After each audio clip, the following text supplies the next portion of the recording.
présenter aussi ce travail sur la classe inversée, entre autres. Mais j'ai effectivement un ancrage sur le terrain et je suis enseignante donc, dans un collège dans les Pyrénées-Atlantiques. Très précisément, pour ceux qui connaissent, c'est entre Bayonne et Pau, donc Orthès. Et j'ai actuellement, j'avais cette année 2 classes de 6e. Voilà. J'ai commencé cette classe inversée il y a maintenant 10 ans. Donc, quand j'ai commencé à l'époque, c'était assez compliqué pour retrouver des inverseurs parce qu'en France, on était très peu. On était en tout une petite dizaine avec toutes les matières confondues. Et donc, j'ai commencé, on va dire, je fais partie maintenant des vétérans de la classe inversée. En tout cas, c'est comme ça qu'on m'a qualifiée dans l'association dans laquelle je participe à Inversons la classe. Alors, ce que je voudrais vous dire d'abord, c'est je voudrais appuyer mon introduction sur une phrase de cette dame pour qui j'ai énormément d'admiration, qui s'appelle Madame Catherine Bizot-Becchetti, qui a été directrice au service éducation numérique dans le ministère de Najat Vallaud-Belkacem et qui travaille encore au ministère. J'ai eu l'occasion de la rencontrer, de travailler avec elle, puisqu'elle s'est intéressée à la classe inversée, notamment, et elle a aussi pas mal écrit, publié là-dessus. Et dans un de ses articles, on trouve cette approche de définition qui me correspond complètement. Pour dire que la classe inversée, c'est d'abord une approche empirique, hein, ça je crois l'avoir, j'insiste beaucoup là-dessus, et évolutive, parce que vous allez voir, en 10 ans, je vais vous faire part de tout ce que j'ai pu explorer et surtout de tous les freins que j'ai pu rencontrer et toutes les réussites aussi. Donc, c'est quelque chose qui évolue. Je dirais aussi que la classe inversée, j'aimerais bien la mettre au pluriel, parce qu'il y a, comme je le dis souvent, autant de classes inversées que de professeurs renversants. Il y a effectivement beaucoup de modèles, très difficile de les comptabiliser tous, parce que tout le monde personnalise son modèle. Par contre, il y a des dénominateurs communs, et dont le dénominateur commun, vous allez le voir, en tout cas dans le modèle que je vais vous présenter, qui est le mien, c'est la mise en activité des élèves. Alors, petit retour en arrière historique. Pourquoi, donc, il y a 10 ans maintenant, j'ai décidé de travailler sur cette pédagogie active. Alors, je vais être très franche avec vous, au risque de vous décevoir. J'ai changé mon activité, j'ai changé ma posture, tout simplement parce que j'étais en échec. Voilà, pendant une longue partie de ma carrière, j'ai travaillé dans plein d'académies et j'ai toujours pratiqué un cours dialogué dynamique qui fonctionnait, ma foi, plutôt bien. Et puis, dans le cours de ma vie, on a été amené à changer de région et donc je suis arrivée dans cet établissement qui était un petit peu compliqué. Et là, pour la première fois de ma carrière, alors que je n'étais pas une débutante, hein, eh bien, je me suis retrouvée face à un échec, c'est-à-dire des élèves qui étaient pas du tout réceptifs, beaucoup de difficultés à récupérer les tâches que je leur donnais à faire à la maison. Vraiment beaucoup, hein, dans une grande majorité des élèves ne faisaient pas le travail et surtout une attention assez irrégulière en classe, voire quelquefois pas du tout d'attention du tout. Et ça me renvoyait une image de moi-même, ça a été très très compliqué puisque c'était la première fois que je vivais ça et donc il a fallu que je me remette en question. Alors dans un premier temps, je me suis rassurée en me disant que je n'étais pas la seule à rencontrer ces difficultés. Donc ça, c'était plutôt positif. Mais une fois qu'on a fait le tour et qu'on se dit, bon d'accord, je ne suis pas la seule, mais quand on est dans la salle de classe, on est tout seul. Et donc là, il faut effectivement faire évoluer quelque chose. Alors les élèves, on peut espérer les faire évoluer, mais ils ne vont pas évoluer comme ça. Donc il faut effectivement changer. Et cette année-là, donc il y a maintenant 10 ans, c'était à peu près à cette époque-là, c'était début juillet, le début des vacances. J'ai pris la décision de renoncer à mes vacances d'été parce que j'étais au bout et qu'il fallait que je trouve une solution. Et j'ai passé tout un été à chercher. Et il y a 10 ans, évidemment, on parlait très, très peu de classe inversée. Donc, j'ai commencé mes recherches. Je ne savais pas du tout où j'allais. Par contre, ce que je voulais, c'était très clair dans ma tête. D'une part, je voulais que mes élèves réussissent à travailler à la maison d'une manière ou d'une autre, hein, je voulais qu'il y ait de l'activité et je voulais surtout lutter contre la nuit ou la passivité ou l'indiscipline dans ma salle de classe. Donc ça, c'était mes 2 objectifs. Après, la manière dont je voulais m'y prendre, je n'en savais absolument rien. Donc j'ai fait des recherches un petit peu vraiment par hasard. Et je suis tombée sur un site d'une collègue québécoise qui s'appelle Annick Carter et qui est professeure de mathématiques. Et elle, sur son blog, elle parle de classe inversée. Donc moi, je découvre déjà le mot. Et je regarde un petit peu, ces vidéos et je voyais quand même des classes animées avec des plans de travail. Enfin, il y avait beaucoup de choses qui m'interpellaient. Donc, j'ai pris contact avec elle et c'est ainsi que commençait l'aventure. En septembre, donc, j'ai donc décidé de commencer progressivement parce que vous allez le voir, c'est quand même un sacré travail. Hein, il faut être clair, ça ne s'improvise pas. Hein. J'ai mis donc 10 ans pour faire le modèle. Et qui continue d'ailleurs à évoluer. Mais j'ai quand même assuré le coup en avertissant mes inspecteurs, en leur disant que j'avais envie de changer quelque chose. Et je leur ai dit, j'aimerais faire de la classe inversée. On m'a dit, ben, écoutez, c'est très bien, on n'y connaît rien, mais pourquoi pas, allez-y. Voilà. Donc, j'ai commencé petit à petit. La première année, je n'ai pas tout inversé, évidemment. J'ai commencé par faire 1 heure par semaine pour on va dire, me rassurer aussi. Et là, je me suis rendu compte, au bout d'une année scolaire, qu'effectivement, quand je passais en classe inversée, j'avais quand même un ressenti très positif, déjà par rapport à moi-même. Voilà. Je me sentais beaucoup mieux dans ma peau lorsque j'étais en classe inversée que lorsque j'étais face à mes élèves. Donc, petit à petit, je suis effectivement passée de ce face-à-face à ce côte à côte et j'ai commencé à mettre en place un protocole. Alors, le protocole, c'est celui que vous avez sous les yeux. C'était, on va dire, la base de mon principe de ma classe inversée. Ce que je voulais, donc, c'était lutter, je vous l'ai dit, contre le fait que les élèves ne faisaient pas le travail à la maison. Donc, pour éviter ça, je me suis dit, je vais peut-être analyser ce que je leur donne vraiment et pourquoi ils ne le font pas. En fait, ce que je donnais, c'était souvent des exercices. Hein. Je faisais une leçon en classe et puis je donnais des exercices à faire à la maison.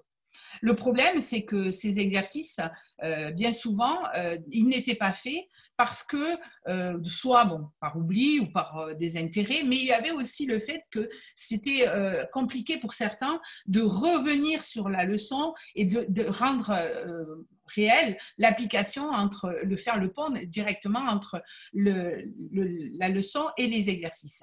Donc, il y avait effectivement là des tâches complexes qui étaient déposées à la maison. Or, dans le contexte dans lequel j'enseigne d'ailleurs encore toujours, puisque je n'ai toujours pas changé de collège, moi j'avais une partie de mes élèves, une partie qui appartient à la communauté des gens du voyage. Donc ce sont des enfants qui ont des conditions de travail qui sont quelquefois difficiles.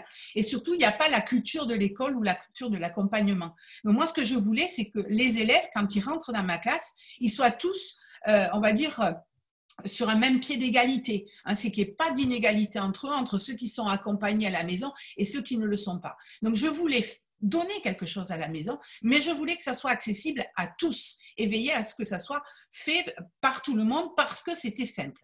Donc, je suis partie sur mon concept d'inversion des tâches. Si on parle de classe inversée chez moi, c'est d'abord ça. Ça veut dire que concrètement, je vais donner à la maison, lorsque je ne suis pas présente, uniquement des tâches simples qui vont, vous allez le voir, je vais le détailler, de l'ordre juste de la prise d'information, hein, sans analyser quoi que ce soit ou sans faire quoi que ce soit. On visionne, on regarde une capsule et vous allez voir une typologie de capsule que j'ai créée et qui n'est pas une leçon, je rentrerai tout à l'heure dans le détail. Et puis, une autre tâche simple que les enfants peuvent totalement faire sans problème, c'est recopier une trace écrite qui aurait été négociée en classe. Voilà, donc des tâches simples déposées à la maison et parallèlement à ça, une bascule de la complexité au moment où l'expert est présent, c'est-à-dire sur le temps de classe. Et là, effectivement, on va pouvoir entrer dans des tâches beaucoup plus complexes comme la compréhension, l'apprentissage ou le réinvestissement et la mémorisation. Donc ça, c'est le principe de base de ma classe inversée. Alors, évidemment, j'ai eu tout au long de ce parcours l'occasion de rencontrer beaucoup de gens et notamment Marcel Lebrun, qui est le théoricien de la classe inversée. Et Marcel dit souvent que quand il parle des idées essentielles de la classe inversée, il dit qu'il y a la volonté de retrouver du sens. Hein, c'est le mot que je mettrai en avant, du sens à la présence. À quoi je sers? Est-ce que je suis efficace? La question, je me la posais Jamais. Hein. J'ai fait toute une partie de ma carrière sans me poser ma question de est-ce que je suis efficace. D'ailleurs, à ce propos, on ne m'a jamais non plus posé la question. Hein. Pendant 20 ans de carrière, on ne m'a pas dit est-ce que c'est efficace ce que tu fais. Par contre, le jour où j'ai inversé, le jour où j'ai changé quelque chose, alors là, les curieux sont arrivés. Hein. Et il y a les vrais curieux qui m'ont posé la question de est-ce que c'est efficace ce que tu fais. Mais il y a aussi les faux curieux qui vous disent mais c'est efficace ce que tu fais. Voilà. Donc là, dans ces cas-là, effectivement, ça nous amène à être un peu un professeur-chercheur et à prendre un petit peu de temps en temps du recul par rapport à sa propre pratique. Et effectivement, je voulais absolument remettre du sens à ma présence. Ne pas perdre une minute. C'est-à-dire, par exemple, recopier par une trace écrite que je donnais à faire en classe. Hein, je leur disais, bon ben voilà, on vient de faire la leçon, vous allez recopier. Je prenais mon montre et je me rendais compte que en moyenne, hein, ça pouvait aller de 10 minutes à 15 minutes de perdu pour recopier quelque chose qu'on peut tout à fait faire à la maison, voyez-vous. Donc ça a été un premier déclic. Le sens à ma présence, ben moi je ne suis pas là pour attendre que mes élèves écrivent, quoi. Hein, ça, ils peuvent le faire après. En tout cas, écrivent, recopient plutôt. Voilà. Donc, redonner du sens. Et puis, donc, petit à petit, j'ai avancé. Et là, aujourd'hui, je suis à peu près à même de vous présenter le protocole de ma classe inversée que je vais vous détailler. Donc, il est sous vos yeux. Vous pouvez bien sûr faire une photographie. Vous pourrez aussi le retrouver, si vous le voulez, sur mon blog. Je donnerai tout à l'heure mes coordonnées. Mais vous voyez, en gros, c'est chronologique. Hein. On va partir du bas, hein, c'est-à-dire du moment où je donne cette fameuse capsule à la maison, cette capsule de mise en bouche, jusqu'à la phase ultime et attendue par les élèves avec beaucoup d'impatience, que nous, les inverseurs, nous appelons le chef-d'œuvre. Et ça a du sens et je dirais pourquoi on donne ce terme à cette production. Voilà, donc il y a effectivement quelque chose qui est extrêmement bien agencé, timé aussi, hein, parce qu'il y a des temps pour tout ça.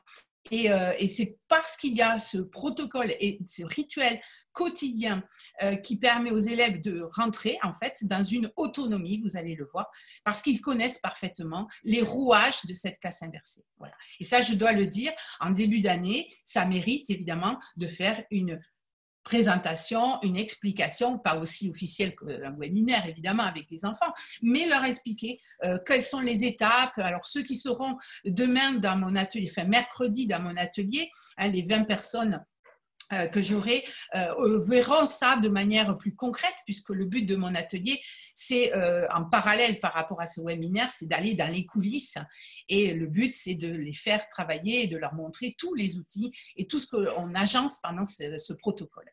Voilà, donc on va rentrer dans les détails, on va commencer par la première phase, hein, c'est-à-dire la fameuse capsule. Alors aujourd'hui, effectivement, quand on regarde un petit peu ce qui se fait en classe inversée, sur l'association Inversion la classe, on a une visibilité maintenant à peu près de 25 à 30 000 inverseurs. Eh bien, on se rend compte qu'on peut classer les fameuses capsules en deux catégories. Alors d'abord, qu'est-ce que c'est une capsule? Parce que peut-être certains se disent, mais de quoi elle parle? Alors une capsule, c'est une vidéo, hein, pour faire simple, à 80%. Il y a des gens qui envoient des capsules qui sont peut-être des textes ou des audios, mais 80% aujourd'hui, ce sont des petites vidéos. Alors ce sont des vidéos dont l'objectif est de préparer, voilà, de préparer la rencontre pédagogique qui aura lieu le lendemain. Il y a donc deux catégories. La première, on va dire, c'est des capsules que je nommerai cours découverte. Alors, les médias ont beaucoup travaillé, beaucoup parlé là-dessus en disant la classe inversée, c'est les leçons à la maison, les exercices en classe. Je vais casser complètement ce modèle. En tout cas, je vais le préciser parce que c'est pas tout à fait ça. C'est pas un professeur qui s'enregistre pendant 1h30 chez lui et qui envoie cet enregistrement. Vous ne verrez pas ça. Voilà. Il y aura effectivement des capsules de petits cours, hein, qui annoncent, mais qui seront ensuite retravaillées en classe avec des tâches complexes. Et puis la deuxième catégorie, c'est celle que j'ai appelée, hein, c'est le nom que j'ai donné. Alors on peut en discuter, mais enfin aujourd'hui c'est connu sous ce nom-là. Ce sont des capsules de mise en bouche. Alors, mise en bouche, parce que, bon, d'abord, je suis gourmande et j'avais envie de trouver un titre qui me correspondait. Et ce que je voulais faire dans ces vidéos que je donne à mes élèves en amont, eh bien, c'est de les mettre en appétit, voyez-vous. Moi, je n'attends pas que les élèves comprennent des choses ou répondent à des questions, mais j'attends que les élèves arrivent en classe avec des questions. un peu comme quand on va au restaurant. Voilà, on regarde une carte.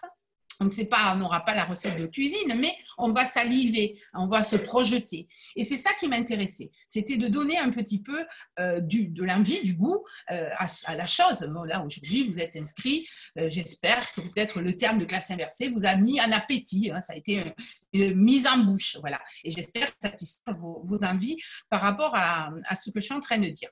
Donc, voilà les deux approches. Et évidemment, ça serait pas pédagogique que de vous montrer peut-être quelques différences. Alors, j'ai préparé une petite mise en bouche et vous allez le voir. Donc, cette capsule qui n'est pas, vous allez le constater par vous-même, une présentation, mais bien une interaction avec l'élève, une façon de l'interroger, de lui donner à voir. Alors, on va voir deux exemples. Le premier, je vous le contextualise, il s'agit d'une classe de 5e. Mon objectif, dans mon idée, c'est le lendemain, de les amener à travailler un exercice de poésie, de faire une écriture poétique, à partir de détournements d'objets. Donc, les enfants avaient juste à regarder la capsule et ils avaient une commande, c'était d'amener en classe le lendemain un objet, mais ils ne savaient pas ce qu'ils allaient en faire. Hein. Donc, je leur renvoie cette capsule et on va la regarder ensemble. Et puis, on la commentera.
Voilà. Donc, comme vous le constatez, le principe de la mise en bouche, c'est toujours le même. Hein. Je donne à voir. Alors là, c'était pour engager sur un acte d'écriture. On va voir un exemple tout à l'heure sur une notion de langue. Mais c'est toujours le même principe. Je donne à voir, je n'attends pas de questions, enfin de réponses à des questions précises. C'est pour ça que je m'appuie beaucoup sur ce que disait Monsieur Mérieux. C'est vraiment pour que l'enfant s'engage en fait dans un apprentissage. Ce qui est important, c'est de l'interroger, de lui amener ce désir d'aller plus loin, d'en savoir un petit peu plus. Donc, il y a un côté énigmatique aussi dans ces mises en bouche. C'est tout à fait volontaire. Et c'est aussi pour ça que les élèves les regardent finalement aujourd'hui volontiers, parce qu'ils sentent que quand ils ne les regardent pas, alors évidemment, ils peuvent ne pas les regarder, parce que c'est aussi la grande différence dans mon changement de conduite de classe, c'est que je ne les rends pas obligatoires. Cependant, elles sont vues à 99% systématiquement, parce que quand elles ne sont pas vues, ils les regardent en classe, évidemment, mais ils sentent bien qu'ils ont raté une étape et qu'ils sont un petit peu en décalage avec ceux qui l'ont vu. Un peu comme quand on manque un épisode d'une série et que le lendemain au collège, on est spolié, et donc c'est un peu désagréable. Donc là, cette idée d'engagement est essentielle dans mon approche.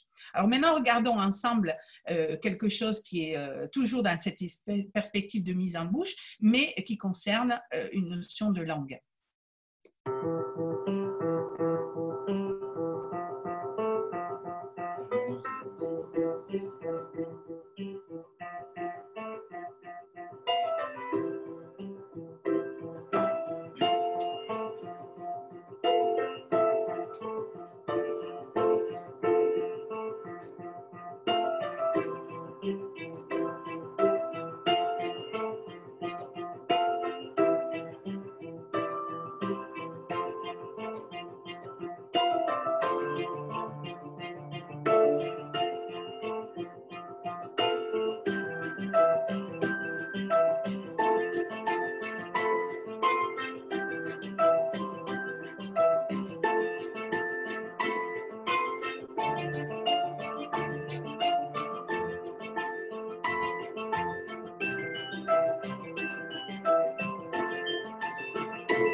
voyez, donc il y a toujours le même rituel, c'est très important. La musique, quelque chose d'épuré. Hein. Au début, je faisais des capsules très funky avec plein d'animations. Je me suis rendu compte que ça détournait l'attention sur quelque chose qui était complètement accessoire. Donc la même musique, le même rituel, la même composition. Et donc, les capsules sont ainsi fabriquées. Donc aujourd'hui, je dispose de à peu près une centaine, un peu plus de 100 capsules pour le programme du collège. Et je renouvelle les capsules, notamment en ce qui concerne les textes, à peu près tous les ans. J'en refais une vingtaine. Mais sinon, les capsules de langue restent pour la plupart du temps inchangées, sauf quand je détecte un problème de compréhension. Donc, pas de charge cognitive dans ces capsules, vous l'avez vu, hein, on donne à voir, c'est tout. Alors, pour ceux qui n'ont pas le numérique, parce que je vous ai parlé tout à l'heure de ces enfants qui vivent dans des caravanes, qui ont juste un téléphone à disposition, et bon, quelquefois ce téléphone, ils ne l'utilisent pas forcément pour la chose scolaire, et ça, je le respecte totalement. Donc, il faut avoir le plan B. Alors, le plan B, c'est assez simple, hein, quand je sonde en début d'année, et lorsque j'ai effectivement des élèves qui n'ont pas cet accès au numérique, je prends en fait le logiciel, on verra ça demain, mercredi, avec les membres de mon atelier. On a la possibilité de travailler sous forme de storyboard. Donc, on convertit en fait la capsule que vous avez vue tout à l'heure sous planche de storyboard. Comme il n'y a pas de voix, vous avez vu, je n'additionne pas ma voix sur mes capsules parce que je trouve que ça serait inutile. Au contraire, ça alourdirait encore plus. Donc, ça peut tout à fait être imprimable ou un format PDF. Alors, la capsule, elle est mise donc à disposition des élèves sur le site du collège la veille au soir. Les enfants la consultent et parallèlement à la capsule, il y a un petit lien vers ce que vous voyez là, c'est-à-dire un Google Form qui me permet tout simplement d'avoir un retour de qui a vu quoi. Alors, vous allez voir, c'est très simple, toujours le même principe, hein, ton nom, de quoi parle la capsule, parce qu'on va voir que c'est important pour l'interaction qui va suivre. Et est-ce que tu as des questions? Alors, je pose toujours est-ce que tu as des questions? Parce que vous allez voir que je prends en considération les élèves qui en ont quelquefois. Alors, quand il y en a, ça veut dire que ma capsule est ratée. Parce que si il y a beaucoup de questions sur le contenu, ça veut dire qu'il y a trop de prérequis dans la capsule. Et elle n'est donc pas accessible à tout le monde. Et donc, du coup, elle sera amenée à être repensée. Donc, je veille à regarder s'il y a des questions. Et s'il y a des questions, effectivement, eh bien, vous allez voir, je donne un rôle à ces élèves. Ils deviennent pour moi des curieux et ils vont avoir un traitement spécial en classe le lendemain. Donc, les questions, ça peut être, je vous donne un exemple de question. Une élève avait vu une capsule sur le groupe nominal. Et quand j'ai commencé la capsule, j'étais partie sur, tiens, observe ce nom. Et j'avais mis le mot nom. Et la petite me dit, Madame, c'est quoi un nom? Voilà. Donc, j'étais partie sur l'idée qu'il y avait ce prérequis-là, il n'était pas acquis. Et donc, il a fallu que je la considère comme étant une curieuse et donc avoir un traitement particulier. Donc, ça, je le reçois, bien sûr, avec des notifications. Et je vois du coup qui a vu la capsule, à quelle heure, etc. Et c'est comme ça que je peux voir effectivement l'efficacité de la capsule avec ce feedback. Alors, la capsule, elle peut aussi prendre d'autres formes. Alors, je vous en parle parce que vous êtes des professeurs de français en Espagne, ou enfin, en tout cas, la plupart en Espagne, mais il y en a au Portugal, en Pologne, j'ai entendu aussi ce matin. Et donc, il y a l'année dernière, en 2019, j'ai eu envie de changer un petit peu mon approche par rapport à la composition des capsules. Et je suis partie sur l'idée de récupérer, alors ce que font les professeurs de français langue étrangère totalement de manière très très intéressante, mais j'ai pris tout mon programme en fait de tout le collège en France, de la 6e à la 3e, et j'ai cherché des chansons. Donc j'ai créé on va dire des capsules d'approche, et là aussi on en fera mercredi avec mon groupe, et on verra cette approche de capsule de mise en bouche par la chanson française, avec donc tout un tas d'approches. Alors, vous pourrez aller voir sur mon blog. J'ai 87 notions qui ont été visées par donc les différentes chansons de la chanson française. Donc, ça, c'était pour la petite parenthèse. Alors, donc, là, par exemple, vous voyez un exemple, j'ai pris une chanson de Georges Moustaki et je convertis ça avec un texte à trous sur l'Arminaps. Donc, ça, vous pourrez aller le voir sur mon blog. Tout ça, tous les posters sont même téléchargeables et accessibles donc, et imprimables. Donc, vous pourrez y aller sans problème. Continuons notre protocole, puisque l'heure avance. Nous arrivons maintenant à la phase suivante, c'est-à-dire la phase où on va rentrer en classe. Donc, le lendemain, on a vu la capsule, on rentre dans la classe et il va y avoir un transfert des élèves. Une partie va venir s'asseoir. Alors, j'ai une configuration en îlot où les îlots sont aléatoires, hein, c'est-à-dire qu'à chaque rencontre pédagogique, j'ai un système qui les brasse et qui compose les îlots de manière aléatoire. Donc, les élèves n'ont jamais la même place. Et ça aussi, c'est voulu. Peut-être qu'un jour, peut-être que tout à l'heure, vous allez me poser la question du pourquoi. Et ensuite, j'ai un îlot particulier qui est fléché et c'est le fameux îlot des curieux, donc le fameux îlot qu'on va rejoindre lorsqu'on a eu une question la veille. Donc, les élèves vont avoir une tâche précise dans l'interaction, c'est-à-dire quand ils sont ensemble, ils vont s'occuper de… la première question que vous avez vue en fait dans le questionnaire, c'est de quoi parle la capsule? Qu'est-ce que vous avez compris? Et ça dure 5 minutes. Cette étape dure que 5 minutes, c'est très important. À partir du moment là, je vais vraiment parler de temps. Donc, 5 minutes d'interaction. Pendant ces 5 minutes, je suis avec mes curieux, lorsqu'ils sont présents, bien sûr. Et là, je tente, vous allez le voir, de répondre très précisément à des questions, puisqu'ils me les ont posées. Donc, j'ai eu le temps d'anticiper les questions. Donc, voici une petite capture. Et il dit qu'il marchera la nuit et le jour, ce sera pareil que le jour et la nuit, ce sera pareil. Mais en gros, qu'il sera vieux, ouais. Même s'il est vieux, il continuera à marcher. C'est une expression. Comme si l'on parle de sentiment, c'est une expression. C'est genre, je sais pas, ils n'ont pas de trait, ils sont courageux, quoi. Mais oui, parce que sentiment, c'est le sentiment d'amour. Et là, t'as déjà. Mais oui, tout à l'heure, c'était pas sur le même. Oui. Ah oui, oui, pas en temps. Alors, vous voyez, ils sont déjà dans une confrontation, hein, ce que Vygotsky appelle l'interaction sociale, le conflit socio-cognitif. Ça, c'est très intéressant.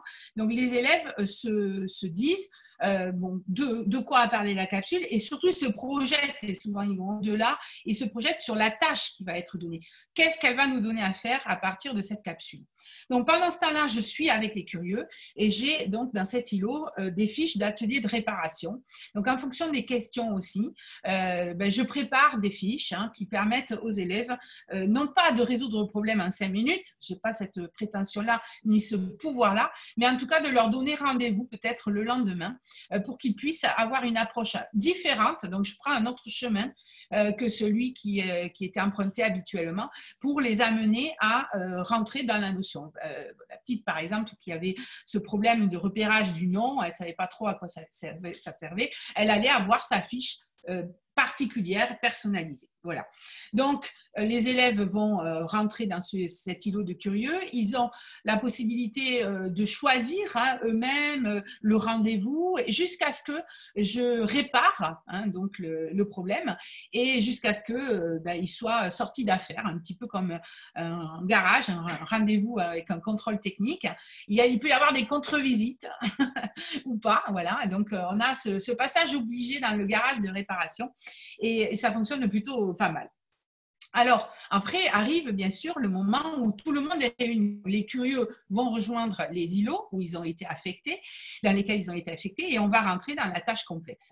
Donc, la tâche complexe, le principe, c'est de prendre la notion que l'on vise et de la mettre dans une situation concrète. Et c'est ça qui est compliqué. C'est au-delà même de la conception de la capsule, c'est là où il faut être imaginatif et créatif. Donc, prendre une situation concrète, je vais vous donner des exemples, et on va amener les élèves, non pas on ne va pas répondre à leurs questions, mais on va les amener dans une situation d'investigation dans laquelle ils vont être amenés à faire le pont entre la capsule qui a été visionnée et la tâche qui leur est demandée. Et pour ça, eh bien, pour faire cette investigation, ils vont avoir mis à disposition des ressources. Alors, ces ressources, ça peut être des ressources internes, c'est-à-dire des prérequis, ou des ressources externes, alors qui peuvent être de différentes natures. Là, sur la carte mentale, j'ai mis des cartes heuristiques, ça peut être une vidéo, ça peut être un dictionnaire aussi, ou un autre texte. Donc, en tout cas, tout ce qui est posé sur la table, un peu comme au restaurant, je continue ma métaphore filet gastronomique, eh bien, tout ce qui est sur la table est à utiliser. Voilà, ça c'est la règle, les enfants le savent. Même s'il y a un bout de ficelle, eh bien, le bout de ficelle, à un moment donné, on va l'utiliser. Et quelquefois, il y a des choses assez intrigantes pour eux. Voilà. Alors, donnons un exemple de tâche complexe. Donc, la tâche complexe, elle est toujours affichée. Hein, je la projette. Le bandeau rouge, alors ça aussi, ça fait partie de mon protocole. Madame, mettez le bandeau rouge. Ça veut dire, attention, ça commence. Ça va durer 20 minutes. Hein, là encore, on a un chrono. 20 minutes et on va avoir une mission. Donc là, le correspondant anglais doit faire un exposé et a écrit à son correspondant.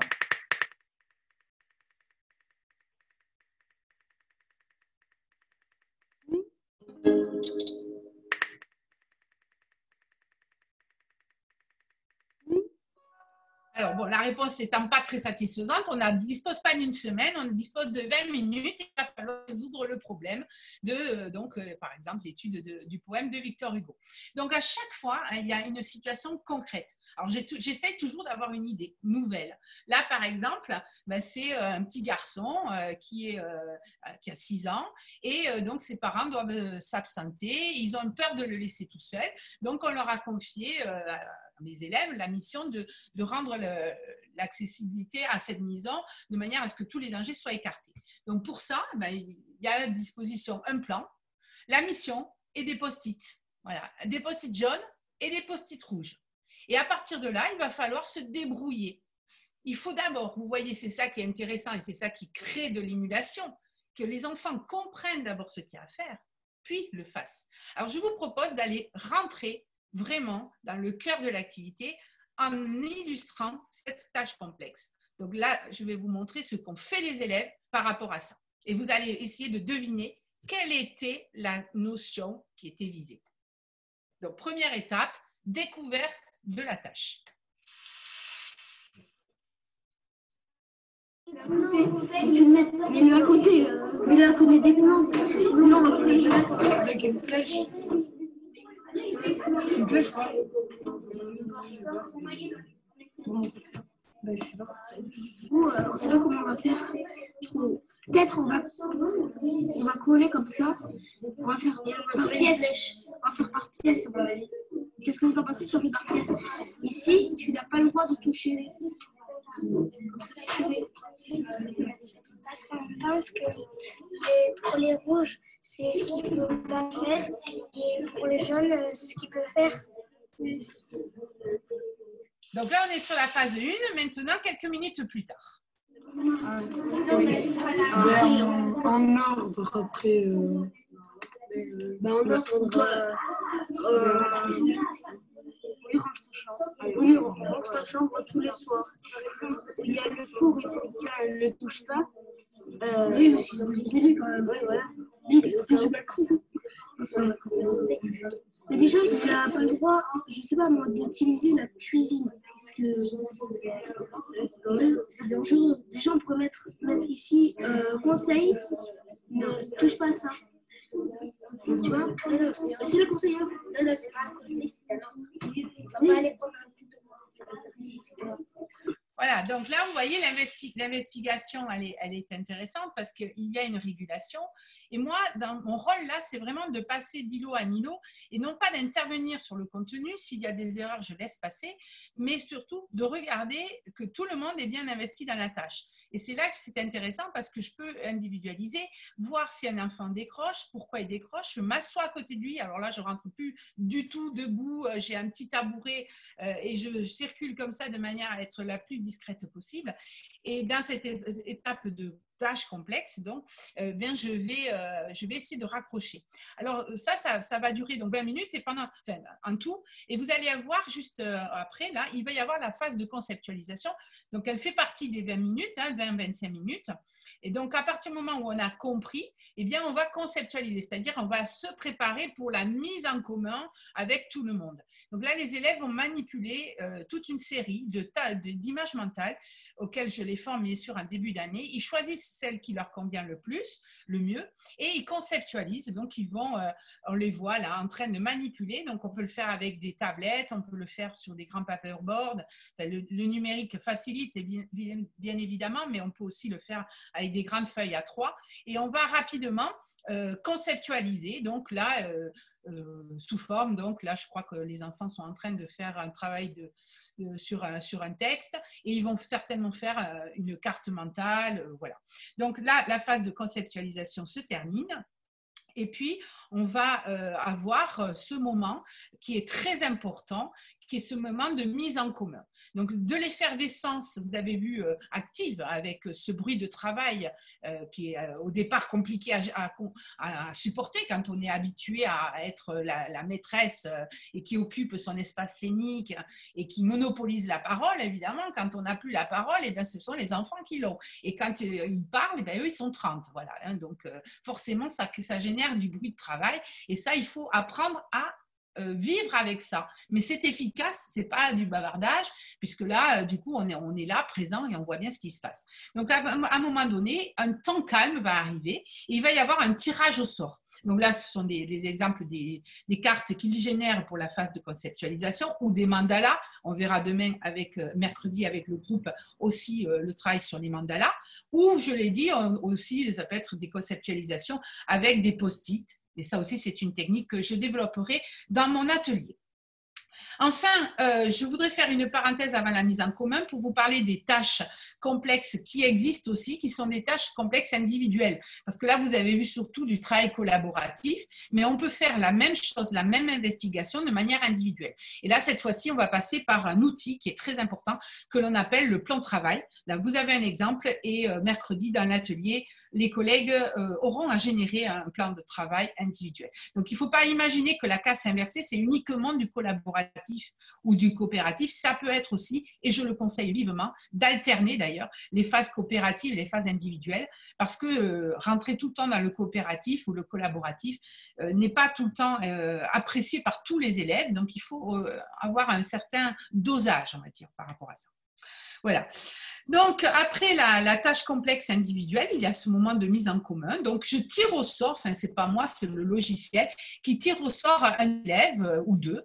Et l'élève vient venir présenter son investigation, vient représenter son groupe. Donc, l'élève est tiré au sort au dernier moment, hein, bien sûr. Et on le voit, là, c'est un moment précieux où on va passer, donc j'ai 6 îlots, hein, donc dans ma classe, on va passer les 6 îlots. Et cette mise en commun va occuper l'autre partie du temps. Donc, vous avez vu 5 minutes d'interaction, 20 à 25 minutes de tâches complexes. Et le temps qui reste, c'est la mise en commun. Donc, 20 minutes aussi. En gros, là, j'interviens pour réguler, pour corriger éventuellement et pour confronter aussi. Et on va négocier. On va négocier une mise en commun collaborative et on va la déposer. Enfin, je vais la déposer. Donc, c'est moi qui vais agencer. Donc, je vais pouvoir compiler plusieurs propositions et je vais la déposer sur le bloc de la classe. Les élèves, c'est ça. Donc, ils auront à recopier le lendemain, enfin le soir. Et c'est pour ça que je parle de tâches simples, puisque là, c'est juste recopier quelque chose qu'on a négocié en classe. Et quelques temps plus tard, arrive donc la dernière phase de la classe inversée, qui est le chef-d'œuvre. Donc, le chef-d'œuvre, c'est la production. Alors, pourquoi on parle de chef-d'œuvre? Parce qu'on met beaucoup de valeur à tout ce qui est produit par les enfants. Les meilleures réussites, comme celles qui sont un peu plus difficiles, tout est exposé dans un blog privé auquel vous n'aurez jamais accès, qui s'appelle le cahier des chefs-d'œuvre. Et ça, c'est uniquement accessible aux familles et aux jeunes. Et là, on a cette envie d'exposer nos œuvres, un peu comme dans un musée, Et donc, de temps en temps, de regarder un peu en arrière et de se dire, regarde tout ce que j'ai pu produire. Donc, ce chef-d'œuvre, il peut être évalué ou pas, collectif ou pas, mais en tout cas, chef-d'œuvre toujours, hein, toujours mis en valeur. Alors, voici quelques exemples. Évidemment, dans l'atelier, nous aurons l'occasion d'en faire beaucoup. Et donc, un exemple en théâtre.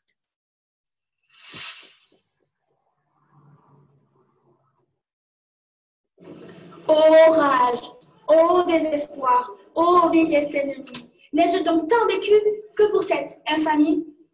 Et ne suis-je blanchi dans les travaux guerriers que pour voir un jour flétrir tant de lauriers? Ce jeune cavalier, cet amant que je donne, je l'aime. Mets la main sur mon cœur et vois comme il se trouble au nom de son vainqueur, comme il le reconnaît. Il m'en souvient si bien que j'épandrai mon sang avant que je m'abaisse à démentir mon rang. Ainsi votre raison n'est pas raison pour moi. Vous parlez en soldat, je dois agir en roi. Et quoi qu'on veuille croire, et quoi qu'il ose dire, le comte, à m'obéir, veut perdre sa gloire. Mais vous voyez quelle femme! Et d'un amour parfait! Dans cette femme oison, sire, admirez les faits! Sa douleur trahit les secrets de son âme. Et ne vous permet plus de douter de sa flamme. Alors là, évidemment, c'est un chef-d'œuvre individuel, très classique, réciter des passages du Cid. Mais là, j'ai décidé de le faire en dehors de la salle de classe. On est dans le couloir avec un fond vert. Les élèves sont en selfie, sont tout seuls et on utilise un effet spécial qui permet aussi de libérer le corps et la parole, qui est l'effet silhouette, hein, qu'on connaît beaucoup, enfin, qui est très souvent utilisé maintenant à la télé. Et donc là, les élèves sont vraiment en autonomie, tout seuls. Donc ça, c'est une forme de chef-d'œuvre, bien sûr. Et un autre chef-d'œuvre qui est complètement différent, celui-ci, c'est du story mapping. Donc là, les élèves ont une carte. On a travaillé sur une nouvelle policière de Sherlock Holmes. Et à la fin, je leur demande de produire à leur tour une nouvelle de Sherlock Holmes. Donc, ils ont à disposition, en fait, une carte. Donc, je vais essayer d'aller sur le lien. Et cette carte, eh bien, ils vont l'agencer. Ils vont donc écrire le récit au fur et à mesure que le déplacement de Sherlock Holmes dans Londres correspond à une étape du schéma narratif. Voilà, donc ça, c'est un autre principe, un autre chef-d'œuvre. Et puis, vous allez voir des chefs-d'œuvre qui ne sont absolument pas numériques. Là, c'est un poème collaboratif que l'on a écrit sur les vitres. Donc, on a tapissé le collège avec des poèmes éphémères. Alors, ça m'est arrivé aussi de le faire à la craie dans la cour. Et ça peut être, voilà, à chaque fois, de toute façon, le chef-d'œuvre, c'est un acte créatif intense. Ça peut être aussi ça, moins drôle quand on fait de l'orthographe. Hein. Les élèves n'aiment pas trop ça. Mais avec un petit peu de créativité, d'imagination, on peut obtenir des choses intéressantes. Vous allez écouter. Salut tout le monde, aujourd'hui nous allons interviewer Madame Becherel, experte en adjectifs de couleurs, et elle nous dit tout sur les couleurs. Alors Madame Becherel, expliquez-nous tout. Bonjour, je suis Madame Becherel et aujourd'hui nous allons parler des adjectifs de couleur. Quand le nom est au pluriel, l'adjectif de couleur prend un S. Seulement, il y a des exceptions. Marron, orange et cerise sont des couleurs qui ont un double sens. Exemple, orange est un adjectif de couleur, mais aussi un nom commun. Seulement, dans ces exceptions, il y a d'autres exceptions. Rose, pourpre, fauve, mauve, écarlate sont traités comme des adjectifs de couleur simple, même s'ils ont des noms communs. Et les phrases qui sont composées de deux adjectifs de couleur, comme vert kaki? Les adjectifs comme vert kaki sont composés de deux mots, donc on ne les accorde pas. Voilà, donc ça peut être le recours à l'enregistrement audio, hein, c'est assez simple à mettre en place. Et puis, il peut y avoir aussi des moments où on va faire un chef-d'œuvre collaboratif, mais sur toute la classe. Hein. Chaque élève va avoir une rubrique. Là, c'est un exemple en 6e sur l'Odyssée.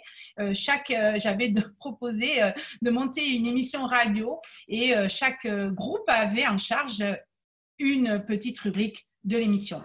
Bonjour à tous, c'est Paul et Noah de la question qui tue. Et aujourd'hui, on se retrouve avec Ulysse. Bonjour. Et avec Poséidon. Bonjour.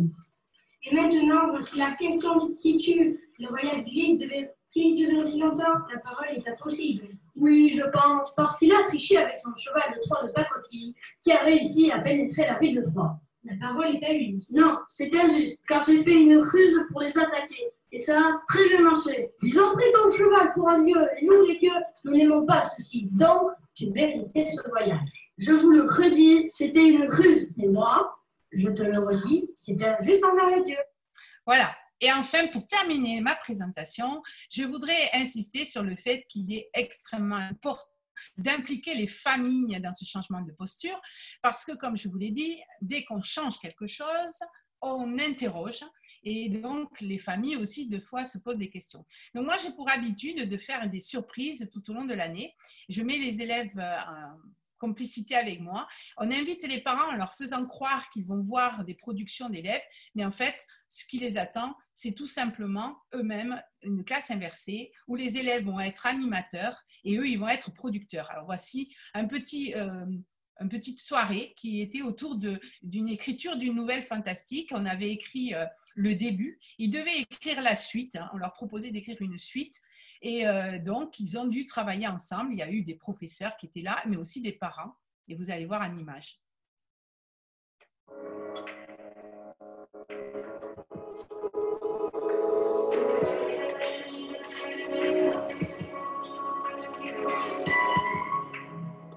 Donc, la structure ici, hein, qui était préparée par les élèves.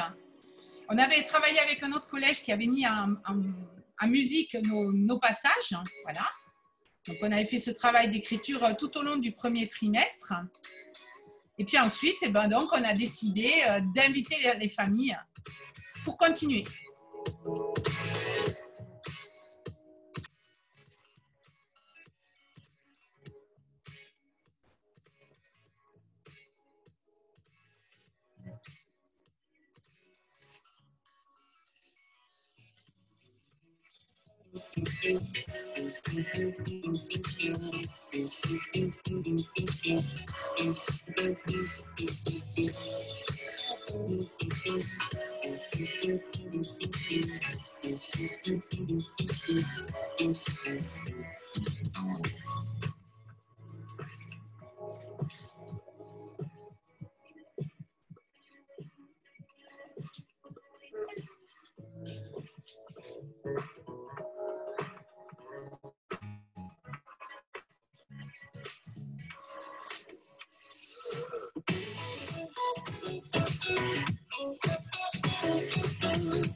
Voilà, donc comme je vous l'ai dit, nous avons écrit la suite, mais l'idée c'était évidemment, vous l'avez compris, c'était d'impliquer les familles et de les initier à cette classe inversée.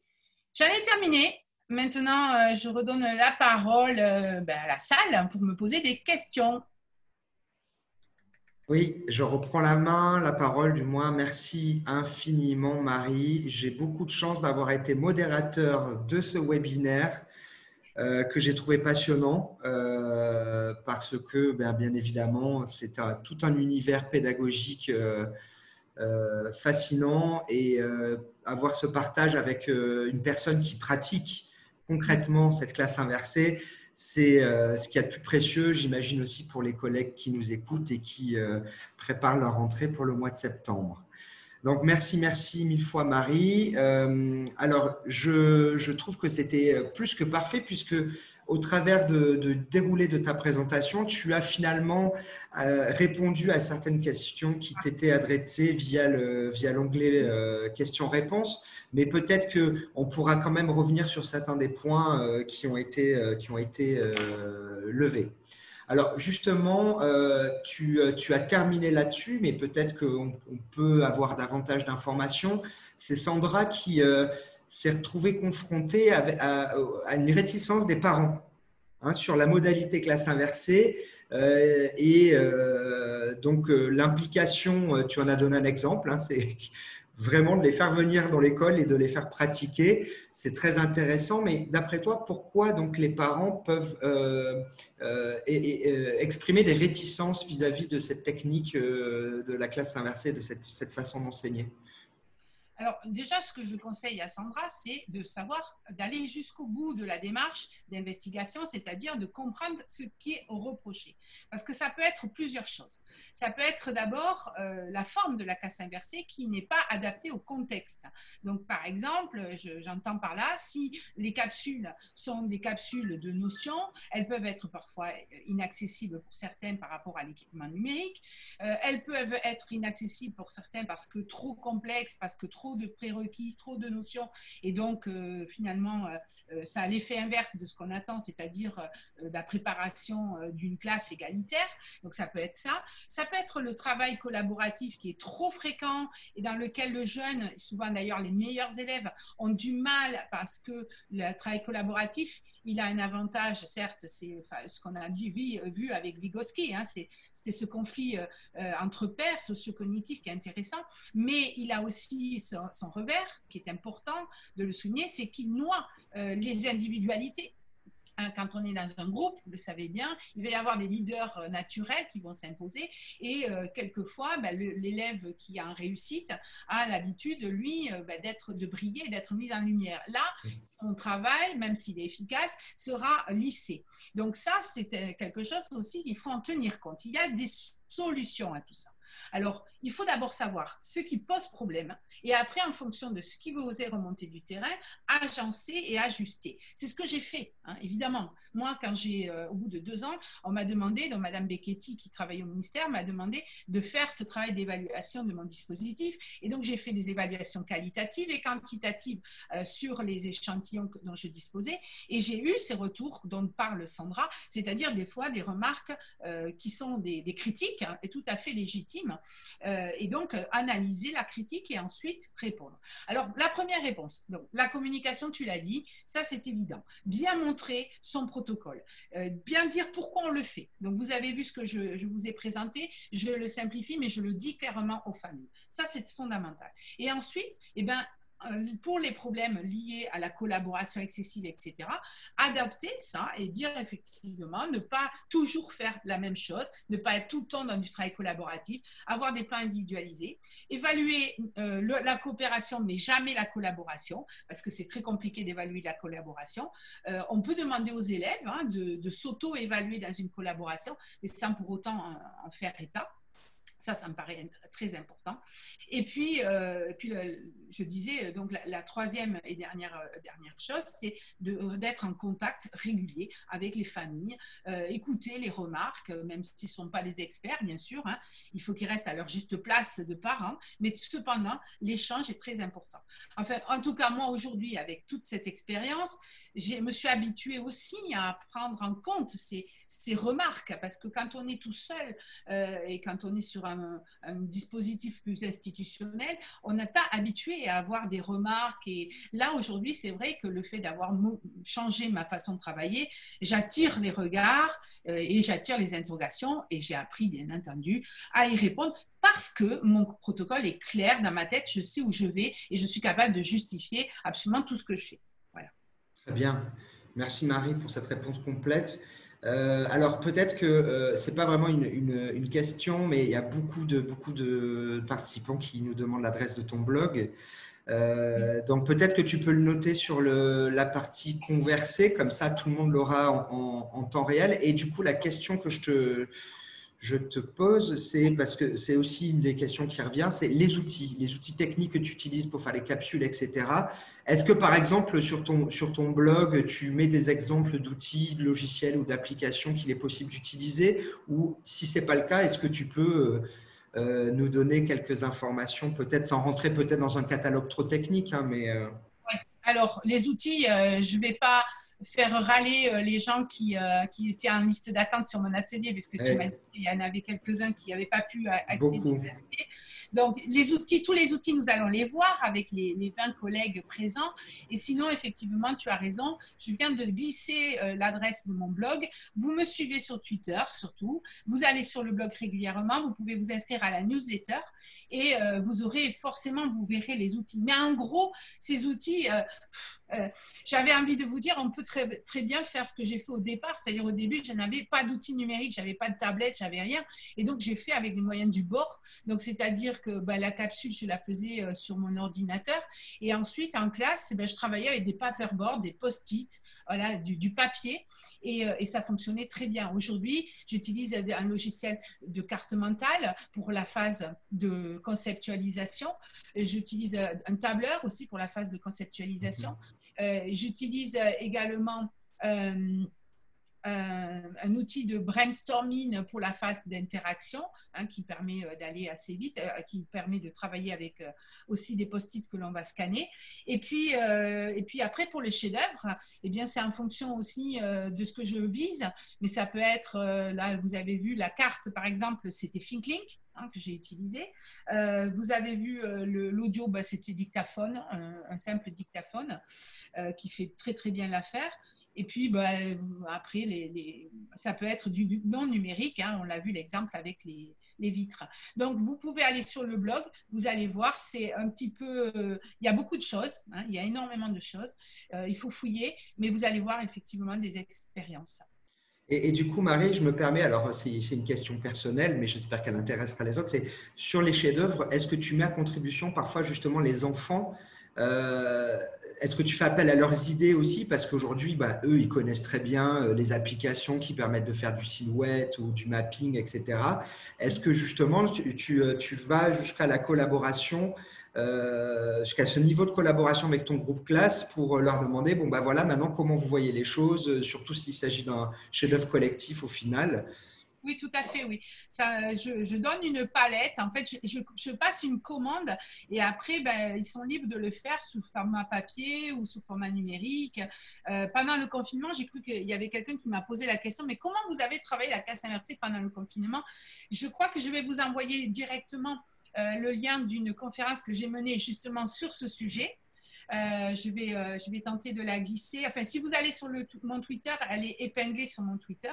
Et je l'ai complètement adaptée, en fait. La personne qui m'a posé la question, c'est une excellente question. Je l'ai adaptée. Ça veut dire qu'en fait, j'ai gardé ma capsule, et bien entendu, ça n'a pas changé. Mais la tâche complexe, elle a été mise en ligne, alors qu'elle se faisait de manière en présentiel. Là, elle a été mise en ligne et j'ai décomposé, en fait, j'ai mis à disposition les ressources et j'ai guidé un peu plus l'accès à l'investigation, mais il y a eu une fiche à investigation de la même manière. Si ça vous intéresse de savoir un petit peu comment j'ai amené ma pédagogie sur le présentiel et le distanciel et l'hybride en suivant, je vais vous mettre, si tu peux, éventuellement, si tu es à la même pendant que je parle, d'aller sur mon Twitter. Et sur mon Twitter, sur mon profil épinglé, tu verras un lien vers une conférence que j'ai donnée au Canada en début de confinement. Et ça répond parfaitement aux questions des collègues qui se demandent comment on peut travailler en distanciel ce type de pédagogie. Pendant que tu le fais, je vais un peu au-delà et je dirais aussi que pendant le confinement, j'ai été amenée à me constater justement que ce qui changeait, c'était les phases coopératives qui n'étaient plus présentes. Et donc, j'ai amené aussi les élèves dans des situations où ils ont pu collaborer hors de ma présence. Ça, c'est très important. Donc, faire des investigations, des tâches complexes hors de ma présence sur des Padlet, sur des classes virtuelles auxquelles j'avais donné des codes. Il y avait des modérateurs qui géraient ça. Et ça a très, très bien fonctionné parce que le lien social, du coup, qui nous a tellement manqué pendant cette période, ils ont pu le retrouver à travers des tâches complexes que je leur donnais à faire. Oui, alors voilà, c'est ceci. C'est le YouTube, là. Si tu cliques sur le YouTube, sur le tweet épinglé, tu peux copier le lien et le coller peut-être. Et je pense que ça sera assez éclairant pour les collègues. Alors, j'interviens, c'est une conférence que j'ai donnée au Canada. Vous allez avoir quelques mots d'accueil, le mot du ministre. Et je crois que je suis à la 3e minute. Et ma conférence, c'est une 30aine de minutes à peu près. Mais elle viendra être en complément de ce que j'ai fait aujourd'hui. Voilà, c'est ça, mettre en place une pédagogie active à distance. Alors Marie, je propose de partager le lien de la conférence que je viens de copier-coller. Tout à fait, oui. Je le fais maintenant sur le chat pour tout le monde. Voilà, vous aurez donc accès à la conférence de Marie. Alors Marie, excuse-moi. Est-ce qu'il y a d'autres questions? Oui. Alors oui, j'en ai quelques-unes encore que j'aimerais te soumettre. Donc bien évidemment, la question de la gestion pendant le confinement, tu y as répondu. C'était une question qui est revenue un bon nombre de fois. J'avais une question que je trouve intéressante. Alors, elles sont toutes intéressantes. C'est Camille du Portugal qui nous demandait, est-ce que dans ta pratique, avec du recul, est-ce que tu as pu, je ne sais pas, profiler des catégories d'élèves ou d'apprenants avec lesquels c'était plus difficile de mettre en place ce type de démarche? Et si oui, quelle serait ton analyse? Alors oui, totalement, effectivement. Je constate que les plus difficiles à séduire dans cette démarche, ce sont les meilleurs d'entre eux, pour la bonne raison qu'ils sont assez formatés par une école institutionnelle qui est très lassalienne, hein, immobile, assis, bien entendu, passif et à l'écoute. Et donc, eux, ils font partie des élèves qui lèvent le doigt, qui sont mis en lumière. Et lorsqu'ils sont dans ce travail qui est trop collaboratif, ils vous renvoient effectivement des remarques en disant « mais moi, j'ai l'impression de fournir beaucoup de travail et je ne suis pas forcément vue au premier plan », surtout qu'il y a un système de tirage au sort, donc les rapporteurs, ce n'est pas les volontaires, c'est eux qui viennent, c'est le tirage au sort qui le fait. Donc, il faut l'entendre et il faut adapter. C'est pour ça que j'ai mis en place maintenant, j'alterne des séquences en collaboration et des séquences avec des plans de travail individualisés. Et là, du coup, ça permet de rééquilibrer. Et ces jeunes-là qui sont quelquefois un peu en souffrance avec la collaboration, même si on sait que c'est une des compétences visées par le XXIe siècle, hein, forcément, mais c'est l'école qui les a formatés dans un schéma assez individualiste. En tout cas, en France, ça c'est certain, hein, on est dans ce schéma-là. Et du coup, ils ont du mal avec ça. Ils sont dans un état de réussite, dans un enseignement plus conventionnel. Et dès qu'on leur propose un enseignement un peu différent, qui sort de la norme, ils sont un peu déstabilisés. Mais ma foi, la capacité d'un apprenant, c'est d'être adaptable, et ils le sont avec, bien sûr, en leur expliquant, en leur disant que j'ai entendu la remarque, que je ferai évidemment, je vais en prendre compte, mais ils arrivent à s'adapter. Mais c'est surtout eux, hein. Par contre, alors gros succès avec mes loulous qui n'écoutaient pas, qui faisaient pas le travail. Alors là, pour le coup, oui, ils nous le disent d'ailleurs, ils le renvoient avec leurs mots, hein. Ils disent on s'ennuie pas, c'est actif, on voit les choses concrètement, ce qu'on a à faire, on sait où on va, on sait la veille de quoi on va parler. Donc voilà, ça c'est des retours positifs. Ah, merci Marie. J'ai d'autres questions des curieux, puisque tu vois, ton vocabulaire a bien été intégré. Les collègues s'appellent les curieux. Alors, je vais essayer de t'en poser deux questions en une. La première, c'est est-ce que tu travailles,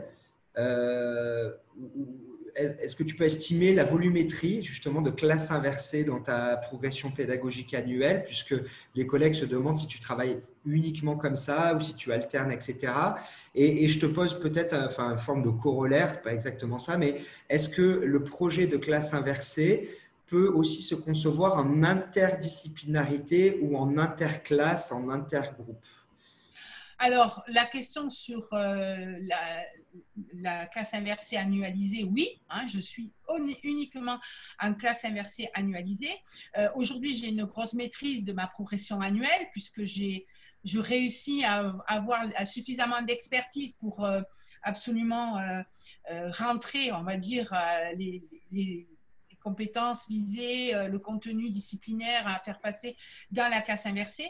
Alors, en faisant quelque chose qui est tout à fait logique, le gain de temps de la fameuse trace écrite que tu multiplies sur les 37 semaines, tu enlèves les 10 minutes au moins de recopie la trace écrite, ça tu gagnes du temps et donc forcément ça arrive à fonctionner, mais ça demande quand même, vous avez complètement raison, ça demande encore une fois une certaine habitude, expertise. En début de parcours en classe inversée, on n'a pas suffisamment de recul pour se dire mon Dieu, est-ce que j'aurai le temps de faire tout mon programme en classe inversée?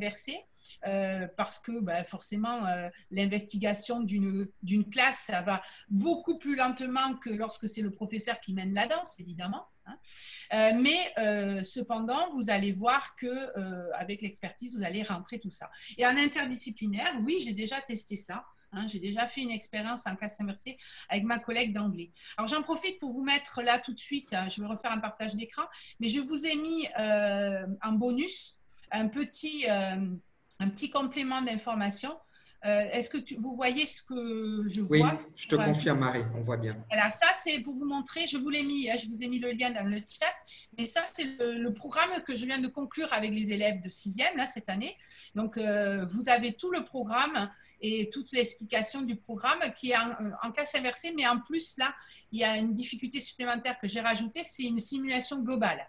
Donc, toute l'année a été en simulation globale, ce qui a permis en fait aux élèves d'avoir encore plus de cohérence. Hein. Donc, un lien entre toutes les séquences avec un voyage virtuel qui s'est fait tout au long de l'année. Et chaque séquence étant un voyage. Et dans chaque voyage, il y a des escales qui sont les différentes séances. Donc, si ça vous intéresse, vous pourrez aller parcourir ce travail qui vous donnera une idée effectivement, qui justifie et qui permet de montrer que oui, on peut faire tout le programme de français en une année, en classe inversée, avec un peu d'expertise évidemment. Marie, merci de partager tout ça avec nous. Moi, j'ai presque envie d'être un élève de la 6e 4 et de faire le voyage avec les pirates. Alors, on a encore un peu de temps. Il y a une question qui me paraît tout à fait intéressante. C'est vrai que tu as abordé ce sujet rapidement au cours de ton exposé. C'est la question de l'évaluation qui est posée par Angelina, que je salue d'ailleurs. La question de l'évaluation, tu as très clairement annoncé que voilà, tout n'était pas des temps idéal pour l'évaluation, notamment la partie coopération, si je ne m'abuse. Est-ce que tu peux… Collaboration, pardon, voilà. Ok. Est-ce que peut-être tu peux développer un peu ce sujet de l'évaluation? Alors, c'est un sujet à part entière. Je pourrais l'année prochaine uniquement sur l'évaluation. Mais effectivement, je suis une adepte de l'évaluation formative. Je travaille énormément là-dessus. J'ai énormément travaillé, écrit beaucoup d'articles cette année là-dessus. Donc, si vous allez sur mon blog, vous allez voir, j'ai réfléchi énormément à ça. Tout ce qui est travail de guidage, de rétroaction en cours de création, ça c'est très important. Et en ce qui concerne l'évaluation sommative, oui, elle est tout à fait classique. J'évalue par compétence et pas par note. Hein. Vous irez voir sur mon blog, mais les chefs-d'œuvre sont évalués. La plupart du temps, ils sont évalués. En règle générale, j'évalue le chef-d'œuvre et ensuite en cours de séquence, j'évalue également en évaluation formative un autre écrit. Voilà, un écrit. Après, je fais aussi des prestations orales, mais chaque fois, c'est évalué par… J'ai une grille de compétences avec des échelles de compétences. J'ai mis en place tout un système d'échelles de compétences. Donc, les élèves ont en amont ces échelles-là, se projettent, en fait, c'est des contrats, si tu veux. En gros, les élèves se projettent et font des pronostics en disant, bon, je me suis préparé sur cette compétence-là, je pense être arrivé à ce niveau de ma compétence et je projette ce degré de compétence-là. Voilà. Et donc, c'est un peu cette façon-là que j'utilise pour évaluer. Entendu. Alors, Marie, peut-être une dernière question. Alors, la question, c'est plutôt sur les tranches d'âge. Est-ce que la classe inversée peut s'adapter à un public lycéen? Je pense que ça, on a compris que oui. Oui. On me parlait aussi une personne nous demande aussi de l'application de la classe inversée sur un groupe d'adultes en formation.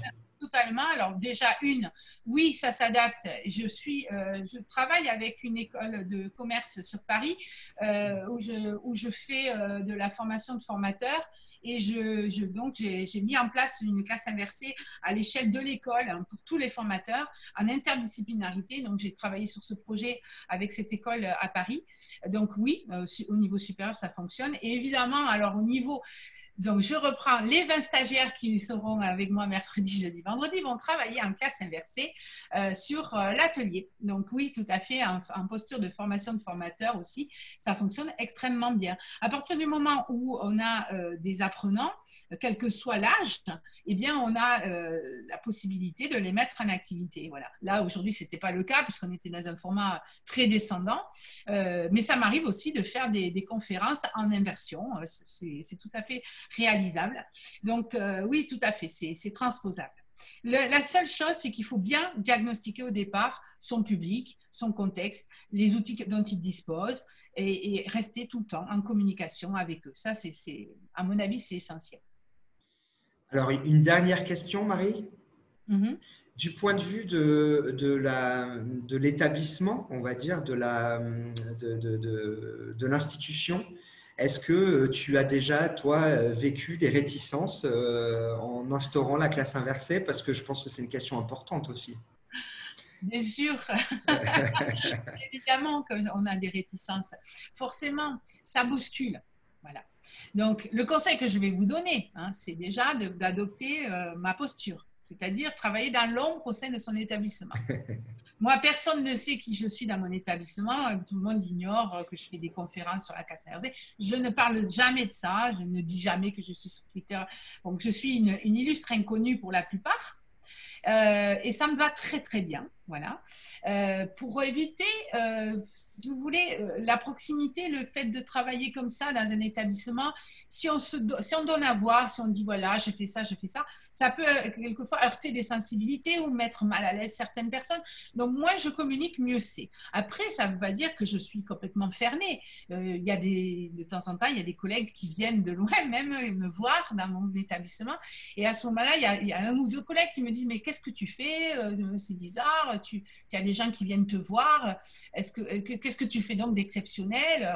Jamais rien d'exceptionnel, mais bon, je tente quelque chose. Voilà. Et donc, petit à petit, je communique. Mais oui, bien sûr, j'ai eu sur les réseaux, bon, voilà. On a toujours ce qu'on appelle des grognons, voilà, des gens qui ont qui critiquent pour critiquer, ça peut arriver. Il y en a qui ont des vraies questions, qui posent des vraies questions auxquelles on est amené à répondre. Mais sinon, oui, de toute façon, à partir du moment où vous changez quelque chose, voilà, c'est là que les questions, vous vous mettez un peu en lumière et les questions arrivent. Si vous ne changez rien, moi je vous l'ai dit, pendant 20 ans, personne ne m'a rien demandé. J'aurais pu faire peut-être quelque chose de pas du tout efficace, mais personne ne m'a posé la question de est-ce que c'est bien, est-ce que c'est bien, est-ce que c'est… Non, voilà. Donc, aujourd'hui, j'ai changé. Puis bon, j'assume, voilà, moi j'ai plus de 50 ans aujourd'hui, donc j'ai pris l'habitude de répondre aux grognons quand j'ai le temps. Merci Marie. En tout cas, tu as l'air d'être une enseignante tout à fait épanouie. Donc, peut-être qu'on pourrait donner comme conseil à tout le monde, à tous ceux qui nous écoutent, c'est d'oser. Alors, justement, oser la classe inversée, essayer. Effectivement, c'est une démarche qu'il faut préparer. Il faut se sentir à l'aise avec, prendre le temps. Et je pense que ce que tu as dit, la phase de diagnostic me paraît tout à fait essentielle. Diagnostic à tous les niveaux, que ce soit du point de vue technique, de ses propres compétences et de sa propre présence avec aussi certains outils numériques. Mais on a bien vu, on a bien senti que ça en valait vraiment la peine. Je vous propose du coup de clôturer ce webinaire. Avant de vous libérer, je vous rappelle donc que le webinaire a été enregistré. Nous les mettrons en ligne très prochainement et je vous renvoie vers le Padlet de l'Université d'été sur lequel nous mettrons les liens vers toutes les vidéos, etc. etc. Donc, n'ayez crainte. Je sais que certains collègues vont faire monter des questions sur la disponibilité ou les places restantes dans l'atelier de Marie. Malheureusement, voilà, pour l'instant, les ateliers enfin, en tout cas, l'atelier de Marie est plein. Bien évidemment, il y a une sorte de petite liste d'attente. On ne vous laissera pas sur le carreau si on peut vous satisfaire, mais pour le moment, c'est complet. Mais Marie, elle est avec nous, on la connaît, elle est dans nos radars en tant qu'experte de la classe inversée, donc on n'hésitera pas à la faire intervenir de nouveau à d'autres occasions. Marie, merci 1000 fois pour ta présence, d'avoir accepté de participer à cette université, à la fois avec ce webinaire et donc l'atelier. Je pense que les collègues ont l'information capitale, c'est l'accès à ton blog et à ton compte Twitter qui leur permettra de rester en contact avec toi. Je vous remercie infiniment d'avoir suivi ce webinaire. Je vous souhaite une bonne continuation d'université d'été, un bon appétit pour aujourd'hui. Donc, n'oubliez pas demain, deuxième séance d'atelier dès le matin. Vous avez vos liens Zoom. N'oubliez pas non plus que vous pouvez les retrouver sur le Padlet de l'université d'été. Et demain après-midi, deuxième série de webinaires. Et enfin, le café BD confiné qui aura lieu à 18h. voilà, on espère vous retrouver nombreux à tous ces événements. Un grand merci à toutes et à tous. Alors, juste une précision, Oui, Marie. j'essaierai de me glisser dans un des cafés, c'est ça? Oui. Je crois que tu m'envoies l'adresse. D'accord. Je pourrais répondre à d'autres questions si. Avec plaisir, Marie. Voilà. Super, extraordinaire. Merci beaucoup et à bientôt. Merci, au revoir. Au revoir, Marie.